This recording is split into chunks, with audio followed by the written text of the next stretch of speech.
Ready? Yep.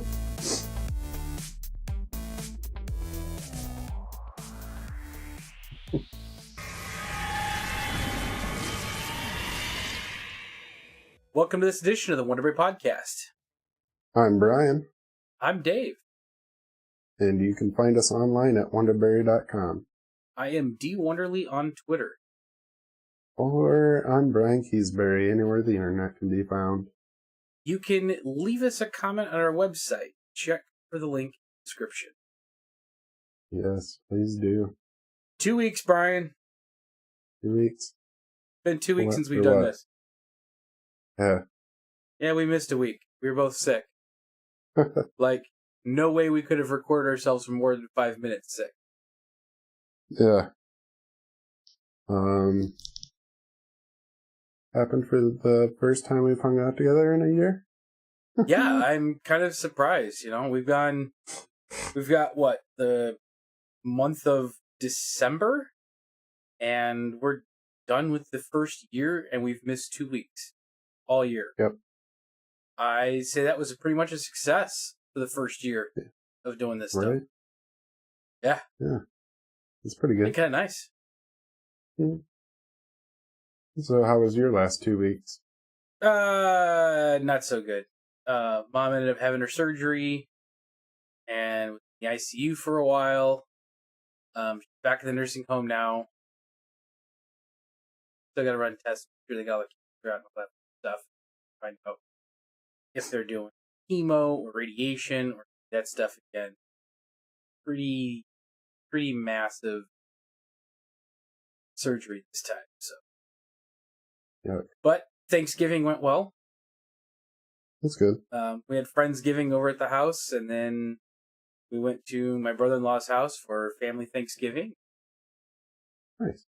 Went pretty well. Played Rock Band for the first time, drums and all that stuff. I'd always played Guitar Hero, but first time trying the drums, Rock wasn't too. That's a pretty good game. Yeah, it's not bad. I had fun. Mm-hmm. Josh he sat down at those things and was a real natural being able to keep a beat. Nice. He started getting frustrated because he couldn't do more. It was only limiting so much. So, yeah, I think he wants a drum set at some point. Yeah, I can send you a link to a pretty good one. Yeah, do that. I'm not sure where the heck we're going to put it, but because he doesn't have room at his place, and I got the basement, but I want to set a drum around You don't want a set of drums banging around anywhere. I mean, I know that they're still annoying, but if I got an electronic set, at least the pads are a little bit quieter than a full drum set. Not as much as you think. Yeah, but it's still... It's not as much as you think. No, but everybody's it's definitely... like, oh, I'll get an electronic one because they're quiet. And they're not. They're not quiet. They're loud. They are loud. They are a lot quieter than a full drum set. Decibel level, they're a lot quiet. Yeah. It also depends on the flooring and the environment that you're into. Yeah. So. Well, if I'm putting him in the basement, the thuds from a pad is a lot different than the kick of a bass. Yeah.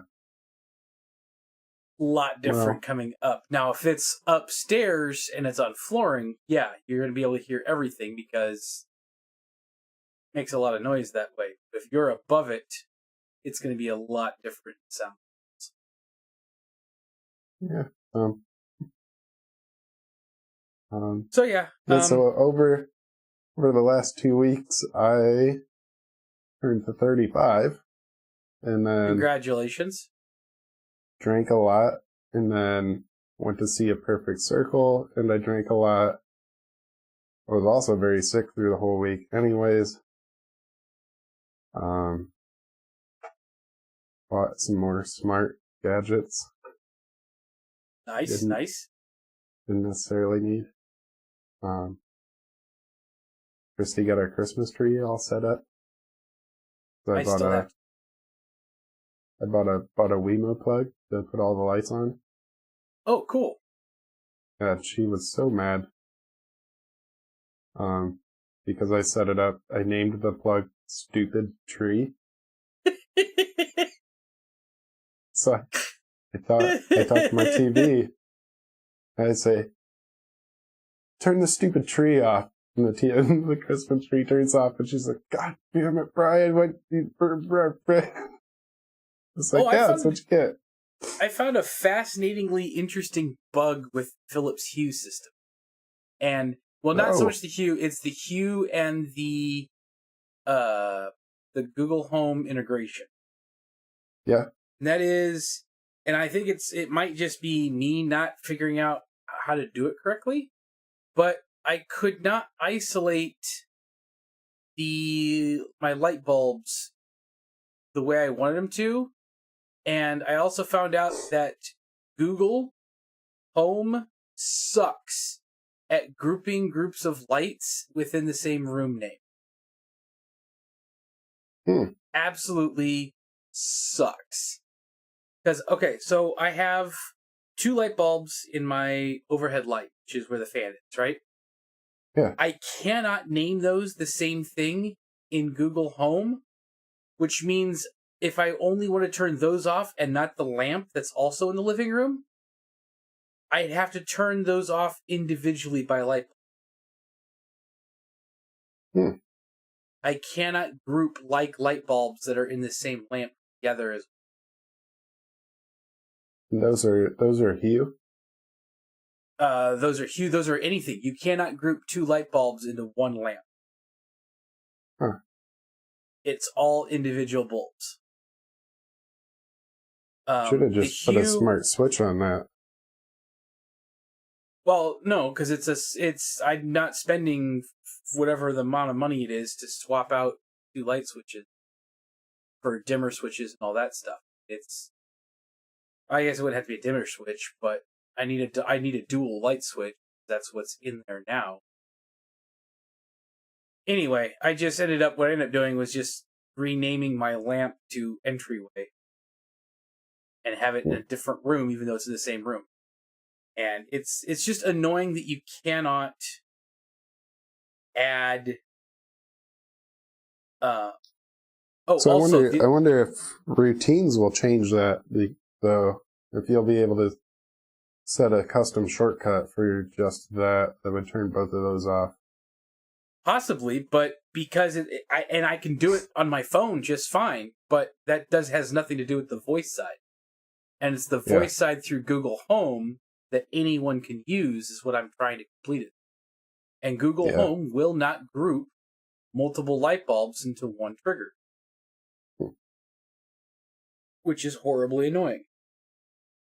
Hue had the problem with, and I think it's just a matter of figuring out how to delete the one light bulb in Hue to add it to another group.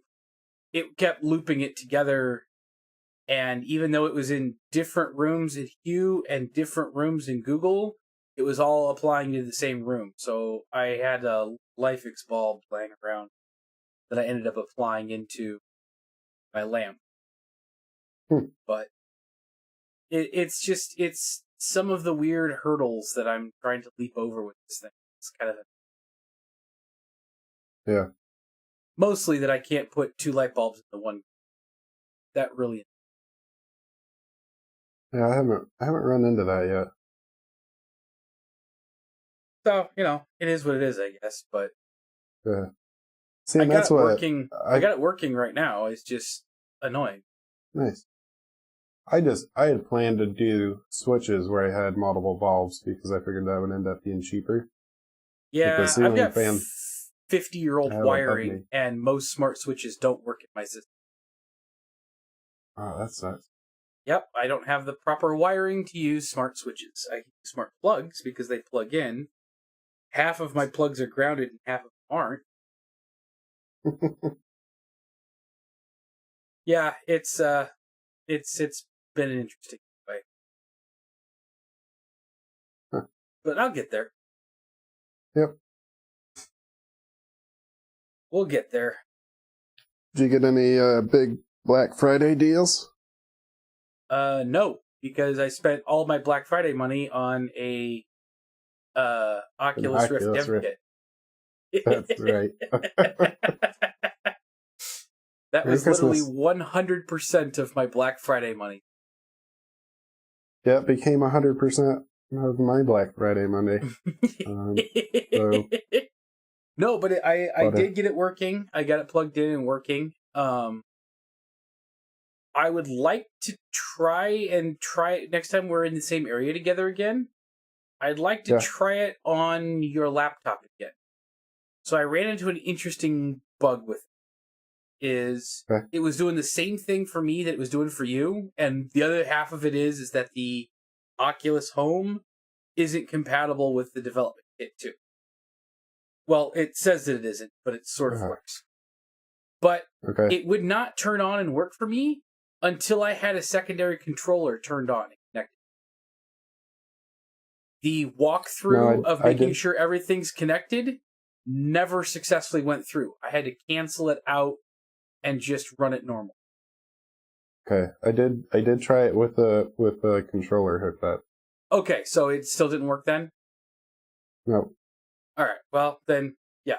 So I haven't really played. I don't have too many VR games. I've had a couple of them, and I've played with it a little bit, and I actually like it. I can definitely tell that development kit is not nearly as high as resolution as the final product. Yeah, but it still works. A little grainy at times, and it's a little blurred around the edges at times, but it still works. Works pretty good.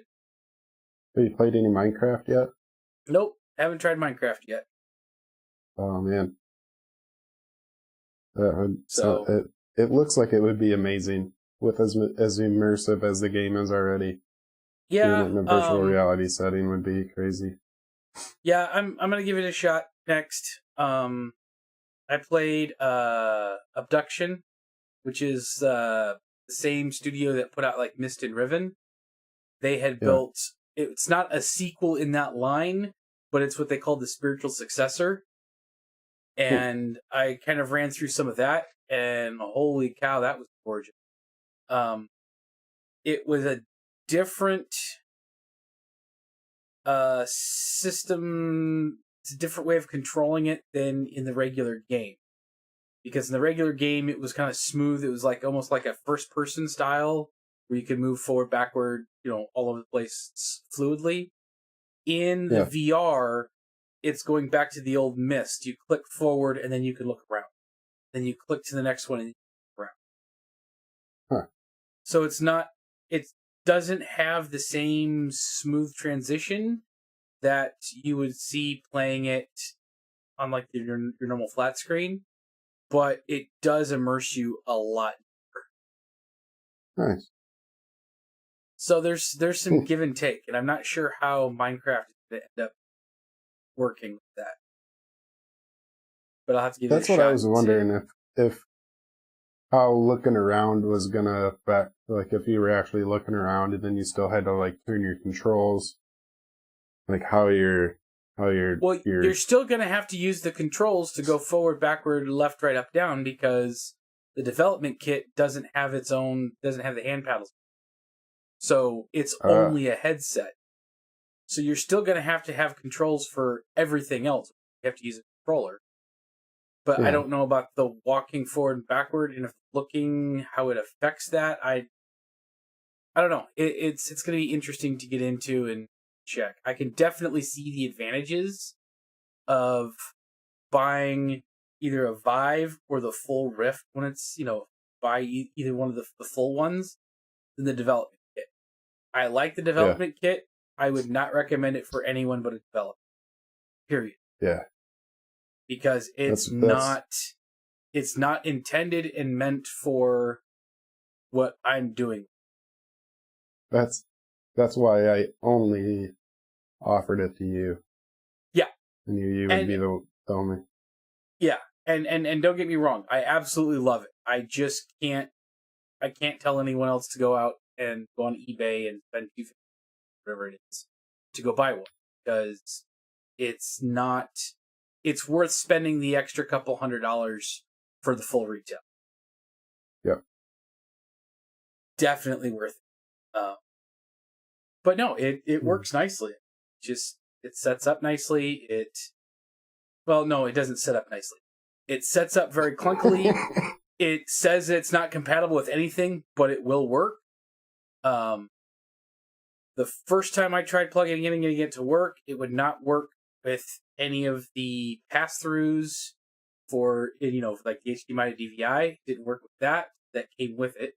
It didn't work from the HDMI into DisplayPort. So I have to have it in the native HDMI slot, which when I unplugged my monitor and put it in the number 1 slot, my Windows freaked out for about 10 minutes until it realized, oh shit. Okay, so 2 display ports and the HDMI is try error. And even then, I think it has it labeled as 2, which makes no sense on any level of any. Oh, Hey, joys of plug and play, right? Yeah. But the sensor works just fine with it. It detects the movement pretty smoothly. It's not bad. Nice. Well, it seemed like everything was pretty mostly solid. Yeah, no, it's definitely not a. It's refined. Definitely. Yeah, it's you can tell that it's 3, almost 4-year-old technology. You can definitely tell that it's several-year-old VR technology. Yep. Which also makes me just kind of chuckle and marvel about how far we've come in a short amount of time now. Right?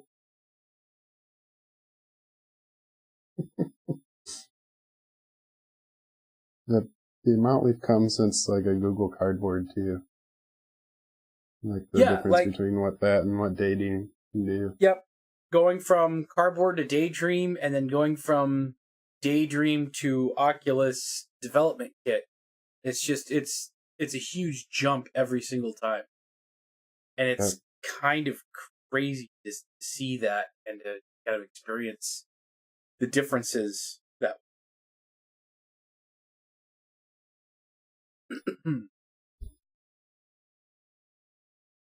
So Musk is at it again. Yeah, got some Tesla semis released. Yep. Or announced. They fully released. Our local hometown company, the Meijer grocery store chain, department store. I don't know what they're considered now. But they went ahead and pre-ordered 5 of them, I believe. So hopefully I'll see one soon. I'll go chase it down on the highway for us. Yeah, that'd be kind of cool. I mean, at least to get a look at it. Yeah. The price points and what they're talking. I mean, it's like looking at the cost. So it says here, Class 8 truck, a normal Class 8 truck costs around $120,000. So the Tesla Semi is anywhere between $150,000 and $180,000. But the real savings is a conventional truck burns about $70,000 worth of diesel fuel a year, costing roughly about 54 cents a mile. The Tesla Semi will consume less than 2 kilowatts an hour of electricity per mile, or about 26 cents a mile. So the life of a truck on both sides, the Tesla trucks will give about $200,000 to $250,000 in savings over the life of the truck, just in fuel. Not to mention the maintenance costs. Yeah.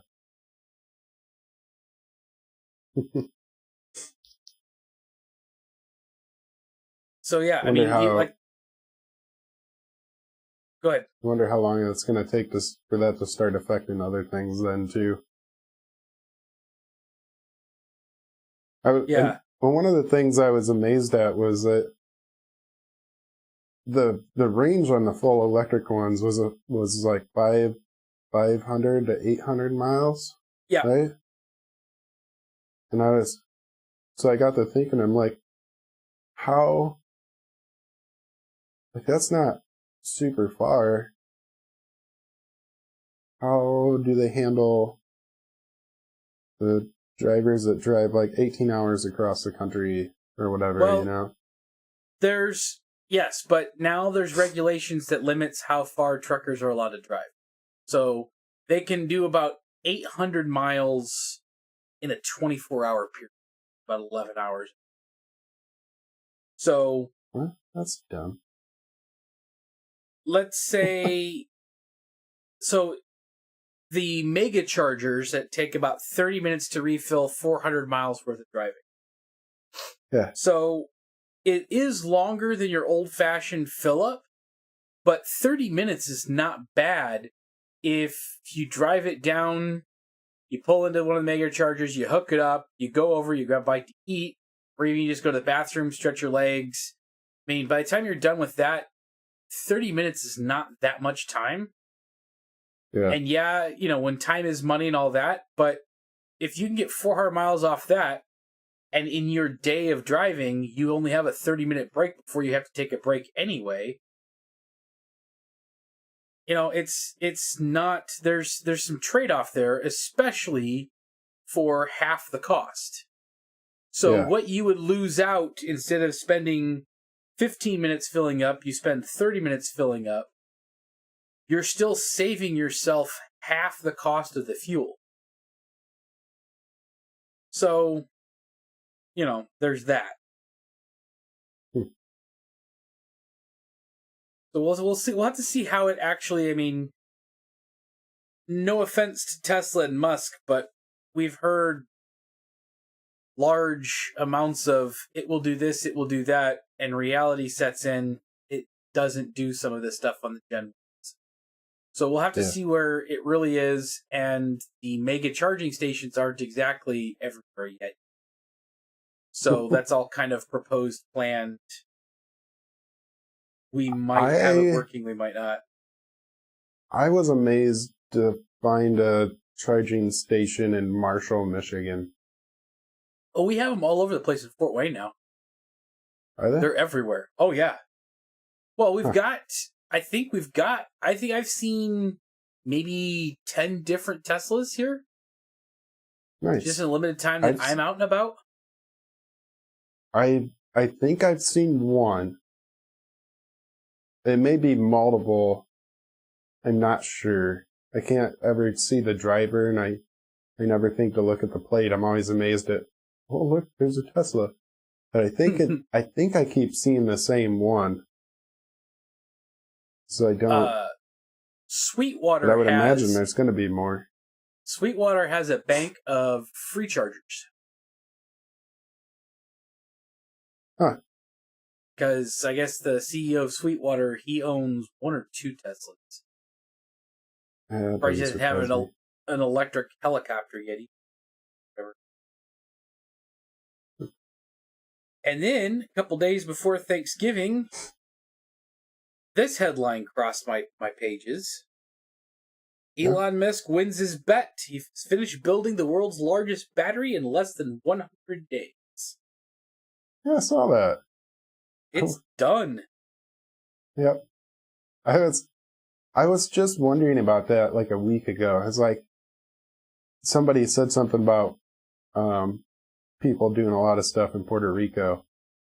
And I was like, wonder whatever happened to Musk's battery situation in Australia. And sure enough, it popped up a couple days later. Oh, we finished it. Like, oh, well then. Good show. Yeah, no, it's kind of awesome because it costs $50 million to build, but he did it. He proved he could do it. Yeah, he proved he could do it and did it. Not only did he finish the construction, but they're going to be able to run all of their tests well before the deadline of the end of December. So he's like 6 weeks ahead. So we'll see what happens there. Yay. Now we need more natural disasters in America so he can come in and fix stuff up. No, we don't. No, we don't. No more natural disasters. We've already had a summer of that. Still hasn't gotten that cold here yet. It's like 46 degrees today. Yeah, it's been 40s here. My dad, I talked to him today in Southern California. They hit 90 yesterday. He's getting tired of it. It's really weird. Oh, well. Yeah, you know. Just move there. No, it's way too expensive to live there. I'm not doing way too expensive to live. I'm happy if you can find me a place in the world that year round the variation goes between 40 degrees and 70 degrees. If I could stay in that 30-degree climate run, I'm the happiest person on the planet. If I could find a place where the temperature spread is 72 to 76.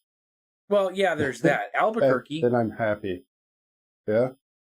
Yep. Albuquerque's got one of the most temperate climates out there. That's my temperature range. I like 74 on the dot. And that's where the shop is, that's where my car is, that's where my chair is at the house. That's my temperature. I find a place if it stays right at 74 all year round, whew, count me in. Maybe, I don't care where it is. They could not have internet. I wouldn't care. I'd be like, that's fine. Yeah, no, I've got to have my internet. You're a better man than me. I got to have mine. Oh, so next weekend, I'm going to be in San Francisco for Friday and Saturday. Wife and I are flying out there for an ingress anomaly. Nice. And I got accepted to be a embedded reporter. So part of my duties over there is official photographer for Niantic. Nice. So my social media streams over next weekend are going to be flooded with pictures. Nice. So it'll be a lot of fun. Yeah. We're flying out there on Friday and taking the red eye back Saturday night. So effectively, I'm going to San Francisco for 3 Oh boy. It'll be all right. Yep.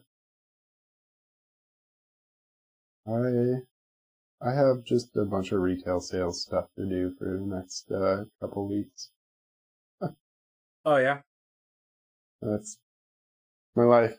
Work retail. It's the holiday season. Oh yeah. What we do. Oh yeah. No, that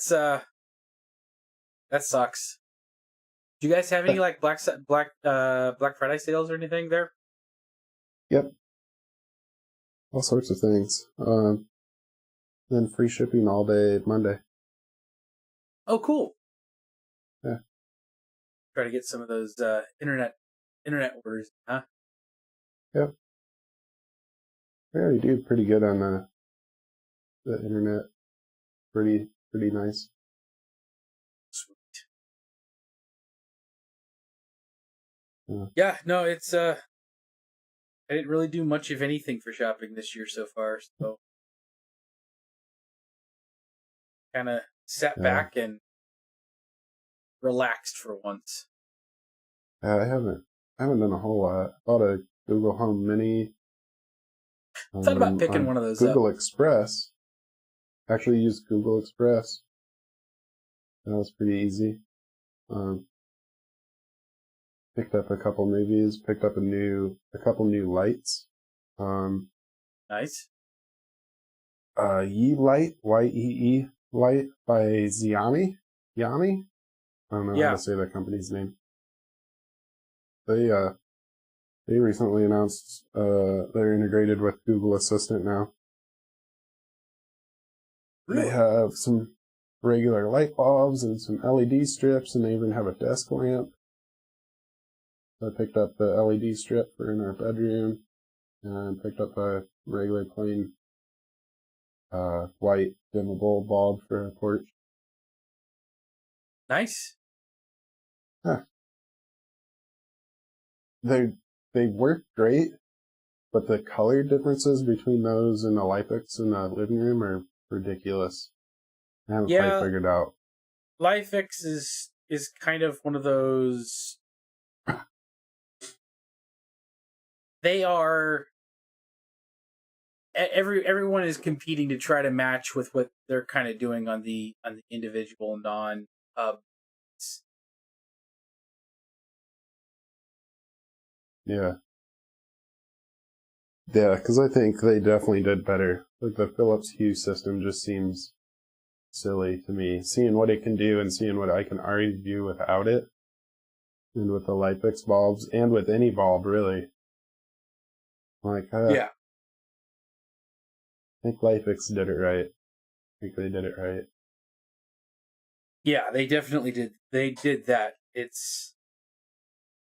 I've been impressed with the one LifeX that I have. It's just a white, so it's a variation of the white, but it's not bad. But these Yi lights are not that expensive either. I'm looking at this right now. On sale right now for the 60-watt equivalent, $25 a light. Nice. I don't know. There's this one that's 14 light. Is that pure white or is that color? And also, you look up the Yi light. Y-E. Soft light. The multicolor is $25. The white is $14.50. So look up Yi light. Y-E-E light. That's what I'm looking at right now. Yeah. That's what those prices were, was the Yi lights. Oh, I thought you were saying that was the Hue lights. YEE light. Yeah. Yeah, that's what those cost. Yeah. The LifeX multicolor is $40, and the white is $25. So almost half. I say for the multicolor, I feel like the $40 is worth it because the color reproduction is amazing. Like, it's perfectly spot on. And the amount of power mine puts out is ridiculous out of just the one bulb. And when I set it to 100%, it's like every crack and crevice in the living room is well lit. So the Yi light and the Philips lights, the Philips Hue lights, are about the same cost. There you go. I can get a 2-pack of my Philips Hue whites for $30, and the color is $30 for a single.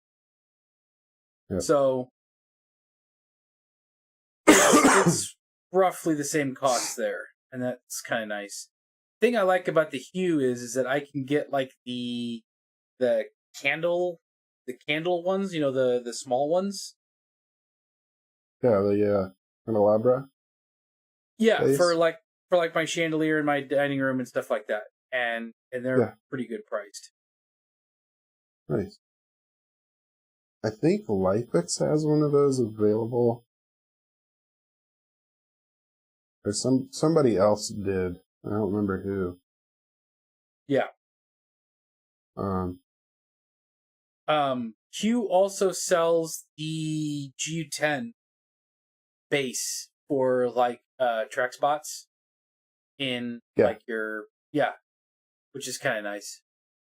I don't have any of that. I've got this. It's an option. Yeah. But yeah, no. After 2 weeks, we're back. And look forward to in December. We've got some pretty cool announcements coming up. Yep. So that'll be over the Fun next stuff couple coming. weeks. Yeah. Got some fun, cool stuff. I think that about does it for this week, Brian. Yep. We'll see y'all next week. Yeah, see you next week.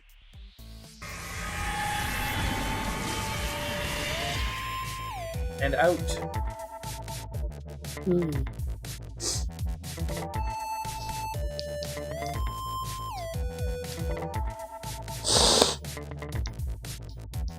That's how long we recorded?